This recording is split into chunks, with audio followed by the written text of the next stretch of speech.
नमस्कार दोस्तों, स्वागत है आपका हमारे चैनल सौम्या भक्ति टॉक्स में। दोस्तों, भारत के मंदिरों की भव्यता पूरी दुनिया में प्रसिद्ध है, लेकिन दक्षिण भारत में एक ऐसा मंदिर है जिसे देखकर लगता है मानो देवताओं ने पत्थरों पर पूरी तरह से एक नगरी तराश दी हो। आज हम आपको लेके चलेंगे तमिलनाडु के प्राचीन शहर मदुरै। ये वो दिव्य स्थान है जहाँ की रानी साक्षात देवी थी और उन्होंने यहीं पर भगवान शिव से विवाह किया था। आज हम बात कर रहे हैं मीनाक्षी अम्मन मंदिर की। इसके 14 ऊंचे गोपुरम में 33,000 से ज्यादा मूर्तियां क्यों हैं? मंदिर के हजारों स्तंभों वाला हॉल क्या रहस्य छिपाता है? और क्या है मां मीनाक्षी की मछली जैसी आंखों का अर्थ? आइए इस वीडियो में हम इस अद्भुत मंदिर की वास्तुकला, इतिहास और उस चमत्कारी प्रेम की कहानी को जानते हैं जिसने इस पूरे शहर को ईश्वरीय बना दिया। तो इस वीडियो में हमारे साथ अंत तक बने रहें।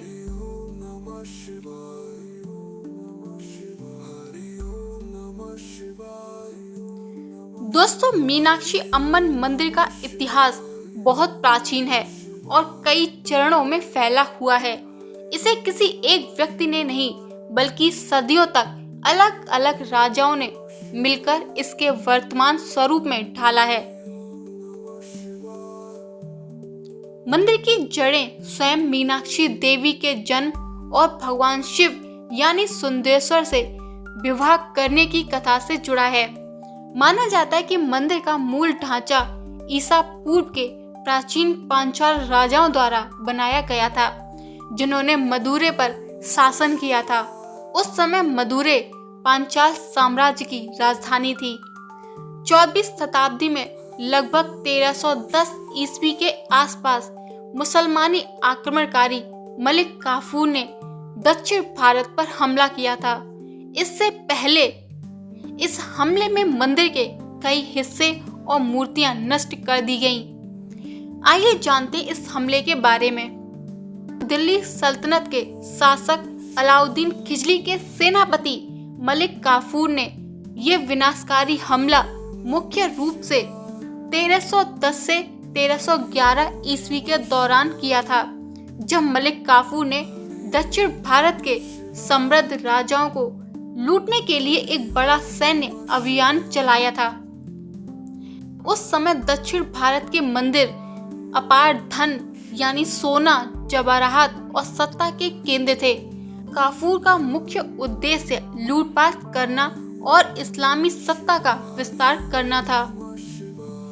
मलिक काफूर के सैनिकों ने मदुरै शहर पर हमला किया और मीनाक्षी अम्मन मंदिर को विशेष रूप से निशाना बनाया। विनाश की भयावहता कुछ इस प्रकार है। मंदिर के अंदर स्थानीय देवी देवताओं की कई प्राचीन और अमूल्य मूर्तियों को तोड़ा गया और उन्हें खंडित कर दिया गया। मंदिर के खजानों को पूरी तरह से लूट लिया गया, जिसमें सोने के आभूषण, रत्न और कीमती वस्तुएं शामिल थीं। मंदिर के विशाल गोपुरमों में प्रवेश द्वार और आंतरिक मंडपों यानी हॉल को गंभीर रूप से क्षतिग्रस्त कर दिया गया। इस हमले से मंदिर का मूल संरचनात्मक स्वरूप अस्त व्यस्त हो गया। मंदिर अपनी पूरी भव्यता और धार्मिक गतिविधियों का केंद्र होने के बावजूद दशकों तक खंडहर की स्थिति में रहा। यह आक्रमण केवल भौतिक विनाश नहीं था, बल्कि पांचाल काल की बेहतरीन कला और कीर्ति कला के एक बड़े हिस्से का भी विनाश था। मंदिर के गर्भगृह को छोड़कर अधिकांश बाहरी और आंतरिक भाग पूरी तरह से जीर्ण शीर्ण हो गए थे। इस विनाश के कारण ही बाद में निर्माण की ऐसी विशाल परियोजना शुरू करने की आवश्यकता पड़ी। मलिक काफूर के हमले के लगभग 250 साल बाद जब नायक शासकों यानी विशेष रूप से विश्वनाथ नायक ने मदुरै पर नियंत्रण स्थापित किया, तब उन्होंने मंदिर की पूर्व गौरव को बहाल करने का बीड़ा उठाया। उन्होंने न केवल मंदिर की टूटी हुई संरचनाओं का जीर्णोद्धार किया, बल्कि उसे और भी विशाल और भव्य बनाया। आज जो विशाल गोपुरम और 1000 स्तंभों वाला मंडप हम देखते हैं, वो 16वीं और 17वीं शताब्दी के नायक राजाओं के पुनर्निर्माण और कलात्मक कौशल का परिणाम है, जो मंदिर के अतीत के विनाश पर विजय का प्रतीक है। इस तरह 14वीं शताब्दी का मलिक काफूर का हमला एक महत्वपूर्ण मोड़ था, जिसने मंदिर को लगभग नष्ट कर दिया। लेकिन इसके बाद में नायक शासकों को इसे दुनिया के सबसे भव्य धार्मिक स्थलों में से एक बनाने के लिए प्रेरित भी किया। दोस्तों, मीनाक्षी अम्मन मंदिर की मान्यताएं यहाँ की संस्कृति और पौराणिक कथाओं से जुड़ी है। ये केवल पूजा स्थल नहीं, बल्कि तमिलनाडु के मदुरै शहर की आत्मा है। ये मंदिर उस पवित्र स्थल के रूप में पूजा जाता है जहाँ देवी मीनाक्षी यानी माता पार्वती का अवतार थी, ने भगवान सुंदरेश्वर भगवान शिव के अवतार से विवाह किया था। ये विवाह उत्सव हर साल तितिराई महोत्सव के दौरान बड़ी ही भव्यता और धूमधाम से मनाया जाता है, जो मदुरै का सबसे बड़ा त्योहार है। तो माना जाता है कि देवी मीनाक्षी स्वयं मदुरै की शासक रानी है और भगवान शिव उनके स्वामी। ये मंदिर अद्वितीय है क्योंकि यहाँ सबसे पहले मीनाक्षी की पूजा की जाती है और उसके बाद ही भगवान सुंदरेश्वर की पूजा होती है। ये परंपरा इस बात का प्रतीक है कि शक्ति यानी स्त्री तत्व सृष्टि में प्राथमिकता रखती है। मीनाक्षी का अर्थ है मछली जैसी आंखें। मान्यता है कि मछली जिस तरह पलक झपकाए बिना अपने बच्चों की रक्षा करती है, उसी तरह देवी मीनाक्षी भी अपने विशाल सुंदर आंखों से अपने भक्तों पर निरंतर कृपा और सुरक्षा बनाए रखती हैं। मंदिर परिसर में एक विशाल पवित्र सरोवर है, जिसे पोट्राम राई कुलम या स्वर्ण कमल सरोवर कहते हैं। प्राचीन काल में यहाँ विद्वान और कवि अपनी रचनाओं की शुद्धता और परीक्षा लेते थे। कहा जाता है कि यदि कोई कविता या ग्रंथ सच्चा या शुद्ध होता था तो वो सरोवर की सतह पर तैरता था, और यदि वो झूठा या कमजोर होता था तो वह डूब जाता था। मंदिर के हजारों स्तंभों वाले हॉल में कई ऐसे स्तंभ हैं जिन्हें संगीत स्तंभ कहते हैं। जब इन विशेष स्तंभों को थपथपाया जाता है तो इनमें से अलग अलग संगीत स्वर उत्पन्न होते हैं। ये मान्यता है कि स्तंभों का निर्माण किसी रहस्यमय और उत्कृष्ट वास्तुकला विज्ञान के आधार पर किया गया था, जिसे आज दोहराया नहीं जा सकता। मीनाक्षी अम्मन मंदिर को शक्ति पीठों में इतना ही पवित्र माना जाता है। भक्तों का दृढ़ विश्वास है कि इस धाम के दर्शन करने और यहाँ के पवित्र जल यानी सरोवर में स्नान करने से सभी पापों से मुक्ति मिलती है और जीवन में समृद्धि और मोक्ष प्राप्त होता है। दोस्तों, अब आइए जानते हैं मीनाक्षी अम्मन मंदिर की यात्रा कैसे करें। मंदिर जाने के लिए आप 2 बातों पर विचार कर सकते हैं: मौसम और उत्सव। अक्टूबर से मार्च ये मदुरै में जाने का सबसे अच्छा समय है। इस दौरान मौसम ठंडा और सुहावना रहता है। गर्मी और उमस से बचा जा सकता है। अप्रैल से जून तक भीषण गर्मी होती है, जिसमें यात्रा करना बहुत मुश्किल हो सकता है। उत्सव के अनुसार सबसे खास समय तितिराई महोत्सव। ये मंदिर का सबसे बड़ा और सबसे प्रसिद्ध उत्सव है, जो आमतौर पर अप्रैल के महीने में आयोजित होता है। इस उत्सव के दौरान देवी मीनाक्षी और भगवान सुंदरेश्वर के दिव्य विवाह का मंच होता है। ये मदुरै की संस्कृति का शानदार प्रदर्शन होता है, लेकिन भीड़ बहुत ज्यादा होती है।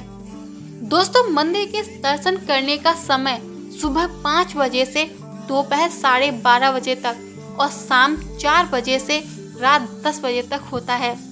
मंदिर दोपहर के दर्शन के लिए बंद रहता है, इसलिए आपको सुबह जल्दी या शाम को जाना चाहिए। अब आइए जानते हैं कि मंदिर की यात्रा कैसे करें। मदुरै शहर परिवहन के सभी साधनों से अच्छी तरह से जुड़ा हुआ है। निकटतम हवाई अड्डा मदुरै अंतर्राष्ट्रीय हवाई अड्डा। हवाई अड्डा शहर से लगभग 12 से 15 किलोमीटर दूर है। हवाई अड्डे से टैक्सी, ऑटो या रिक्शा या सिटी बस द्वारा मंदिर तक आसानी से पहुंचा जा सकता है। ये देश के प्रमुख शहरों चेन्नई, मुंबई, दिल्ली, हैदराबाद से जुड़ा हुआ है। मुख्य स्टेशन मदुरै जंक्शन। ये तमिलनाडु के सबसे व्यस्त रेलवे स्टेशनों में से एक है और देश भर के प्रमुख शहरों से अच्छी तरह से जुड़ा हुआ है। स्टेशन से मंदिर तक ऑटो, रिक्शा या टैक्सी द्वारा बहुत कम समय में पहुंचा जा सकता है। मंदिर स्टेशन से लगभग 2 किलोमीटर दूर है। मदुरै राष्ट्रीय राजमार्गों द्वारा चेन्नई, बेंगलोर, कोयम्बटूर और कन्याकुमारी जैसे प्रमुख शहरों से जुड़ा है। दोस्तों, शहर के अंदर मंदिर तक पहुंचने के लिए टैक्सी और ऑटो रिक्शा आसानी से उपलब्ध हैं। मंदिर की वास्तुकला और उसके चारों ओर मदुरै शहर का लेआउट एक गुप्त ज्यामितीय पर आधारित है। मंदिर और उसके चारों ओर की सड़कें जैसे जैसे मंदिर से दूर होती जाती हैं, उतनी ही बड़ी होती जाती हैं। ये पूरी संरचना ऊपर से देखने पर खिले हुए एक कमल के फूल की तरह दिखाई देती है। ये योजना नायक राजा विश्वनाथ नायक ने बनवाई थी। मंदिर के प्रवेश द्वार पर कई नागों की नक्काशी है। मीनाक्षी देवी का जन्म मलयाध्वज पांचाल राजा की पुत्री के रूप में हुआ था, जो नाग वंश से जुड़े थे। ये नक्काशी इस प्राचीन राजवंश की विरासत और देवी के पवित्र नागों से जुड़े होने को दर्शाती है। ये रहस्य मंदिर को केवल एक पूजा स्थल से कहीं अधिक एक प्राचीन वास्तुशिल्प चमत्कार और एक जीवित इतिहास बना देते हैं। तो दोस्तों, मीनाक्षी अम्मन मंदिर सिर्फ एक पत्थरों और मूर्तियों का संग्रह नहीं है। ये द्रविड़ कला का शिखर, प्रेम का शाश्वत प्रमाण और शक्ति का जीवंत केंद्र है। इस मंदिर का हर गोपुरम हमें सिखाता है कि आत्मा और कला की ऊंचाई की कोई सीमा नहीं होती। मीनाक्षी अम्मन की विशाल आंखें हमें निरंतर ये संदेश देती हैं कि दैवीय सुरक्षा हमेशा हमारे ऊपर बनी रहती है और जीवन में हर संकट का समाधान प्रेम, बुद्धि और दृढ़ता से किया जा सकता है। दोस्तों, हम आशा करते हैं कि इस मंदिर के अद्भुत रहस्य, इतिहास और संगीत बजाते स्तंभों ने आपको मंत्रमुग्ध कर दिया होगा। आपको मीनाक्षी मंदिर का कौन सा रहस्य, संगीत स्तंभ या 64 फीट गहराई वाला शिवलिंग सबसे ज्यादा चौंकाने वाला लगा?